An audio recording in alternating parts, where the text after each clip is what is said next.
akkaataa loogoo piroofaayilii garee markaza adda addaatiif ta'uu fi akkasuma taappellaa eebba kitaabaati ta'u bifa piroofeshinaala ta'een diizaayina garaagaraatiin salphumatti aappii ittiin hojjechuu dandeessanii isin barsiisa. Egaa daawwattan kiyya waan kana akka namni baay'een argeetti faatu viidiyoo kan laayik sheer gochuun jalqaba nafaa dura argamu. Hayyee daawwattan kiyya aappii kanaas gad buufachuudhaaf as Google Chrome keessa ni galtanii achi booda bakka sarchii kanatti tokkoof kilik ni gootanii achi booda bakka sarchii kanarratti gola Oromiyaa itti ni barreessanii gola Oromiyaa.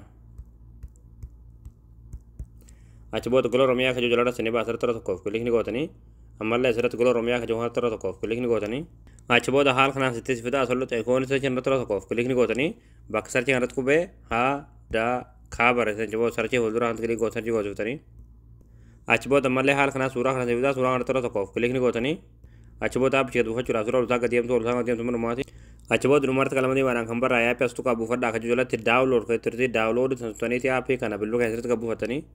Egaa daawwattan kiyya aappii kana gad buufatanii kaatan jechuudha. Piroofaayilii garee markaza adda addaatiif ta'u jechuudha.